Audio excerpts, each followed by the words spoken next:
in with those who will accept us. We all need friends.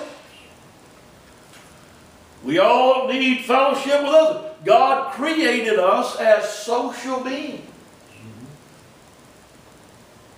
Let me define who a real friend is this morning. A real friend will accept you the way you are, but will love you enough not to leave you that way. In other words, a real friend will tell you the truth when you need to hear it. Now that's contrary to the world's philosophy. Let me give you the world's definition of friend today. The world's definition of a friend says, a friend loves me and will not try to change me. Well, the Bible says there's a friend that sticks closer than a brother. His name is Jesus. I guarantee you, if you come to Jesus, He don't love you enough to try to change you. Amen. Right.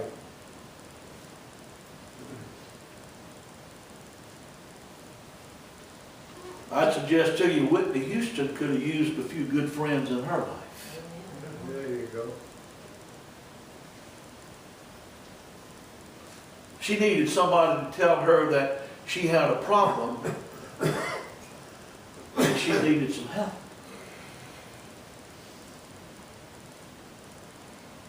Our world is filled with destructive lifestyles today.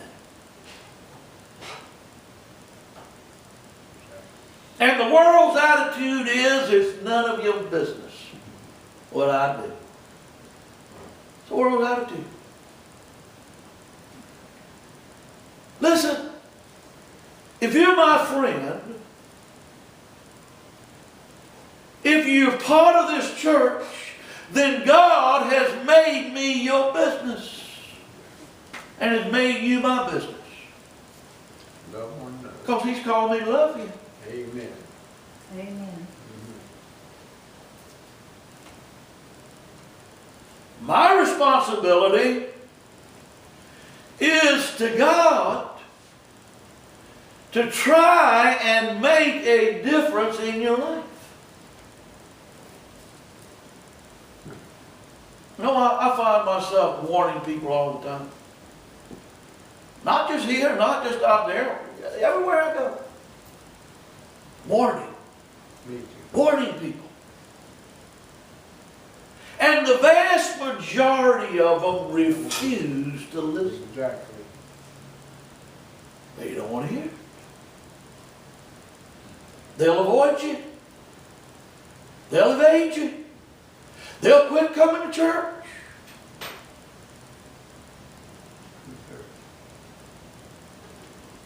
They keep right on doing what you tell them they better stop doing.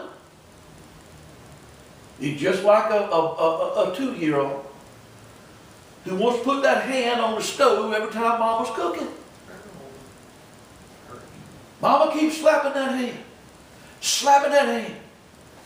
But that kid refuses, in its rebellion and in its hard-headedness, insists on putting that hand on that stove to discover that it's hot and it burns.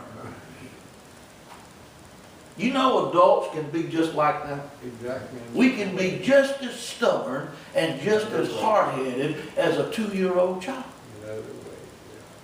And I'll tell you something. You insist long enough, God will let you go ahead and put your hand on that burner. In an attempt to never get you to do it again. You get burnt, huh? Payday's coming.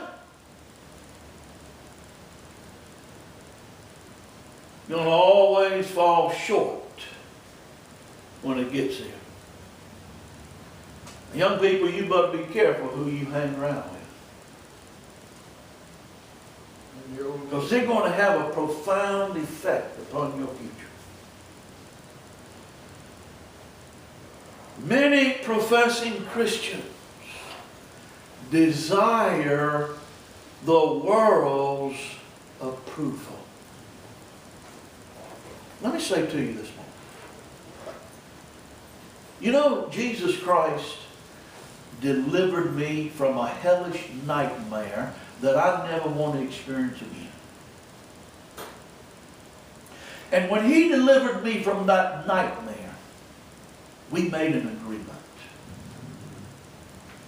And that agreement would be, I would do everything that I could from that day forward to please Him. Amen. I don't care what the world thinks about me, folks.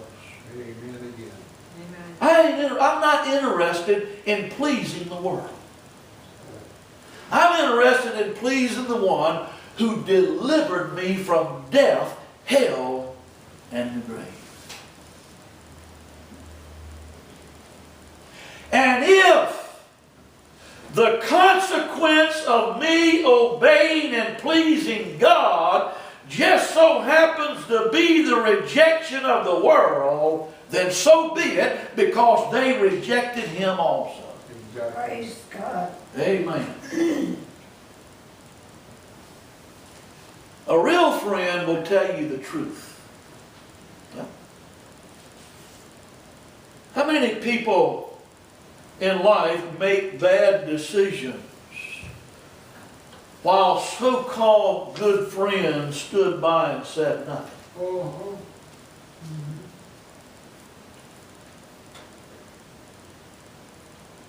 How many young people in graveyards today, because they got in an automobile with somebody who was driving and drinking, and nobody cared enough to say, don't get in that car, or don't you drive that car, give me your keys. Huh?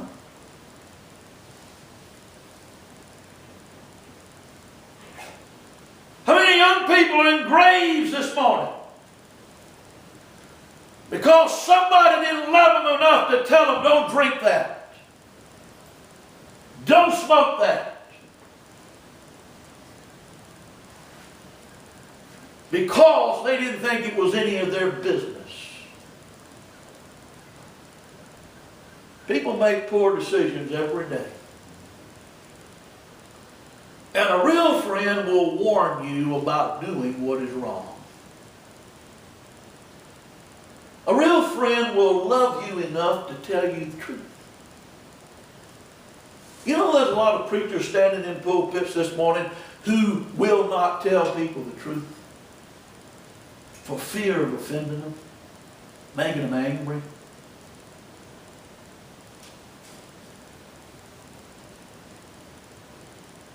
How often do we get angry when somebody loves us enough to confront us with the truth?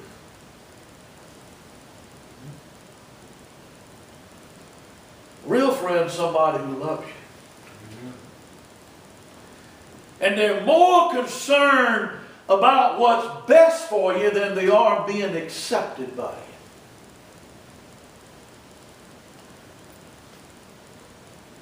Real friends more concerned about what's best for you than they are concerned about their own relationship with you. What kind of friends do you have? Are they wise? Or are they foolish? Who are you living with? Who are you spending time with? Wise folk? Foolish folk? I'm not here to be accepted by the world. Pleasing the world and pleasing other people is not going to benefit me anything. Because one day I'm going to stand and answer to God. And what everybody else thought is not going to amount to a hill of beans. We ought to be here for one reason in this world, to please God. Amen. There are two choices as far as I'm concerned. We can either choose to please God or we can choose to please the crowd. And if you're guilty of pleasing the crowd, you're guilty of displeasing God. How can you say that? Because God's Word says so. The Bible says a friend of the world is an enemy of God.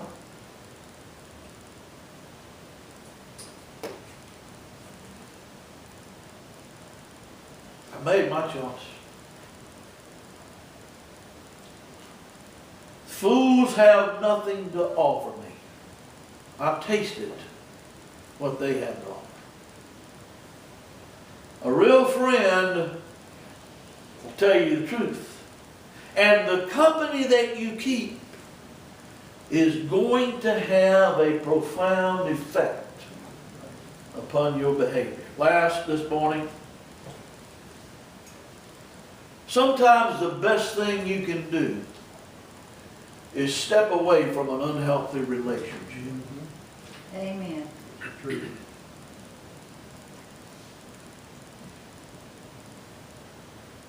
Why are you going to keep company with somebody who's going to bring you down?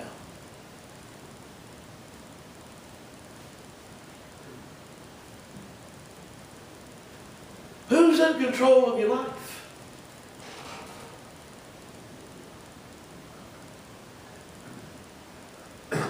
How much time are you going to insist on spending with bad influences?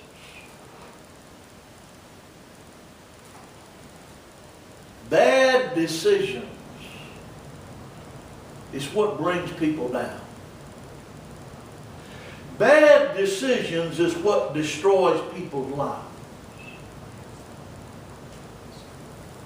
And people make bad choices when they choose to hang around with bad people. Bad company corrupts good morals. Bad company corrupts good behavior. And the vast majority of people in this world today choose to live and hang around with bad company.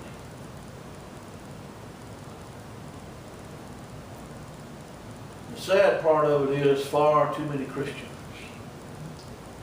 are among that crowd.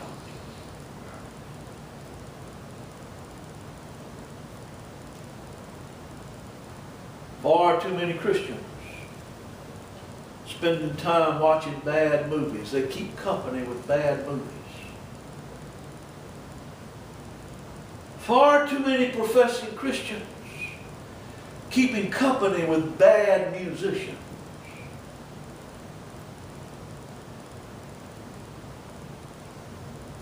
Far too many professing Christians who spend time in bad company. They spend more time in bad company than they spend in this book. And it's very clear and it's very evident by their behavior. Sometimes we need to step away from relationships and so-called friends. Why? Because God said so. Good enough for me.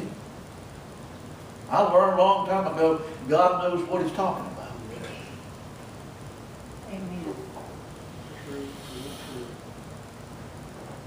Bad company is going to bring nothing but trouble and harm to your life. I'm not going to hang around with a bunch of buzzing mice. Because I don't want that filth swirling around in my mind.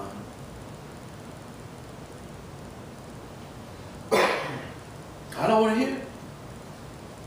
We've got professing Christians today caught up in all kinds of garbage. Garbage in, garbage out.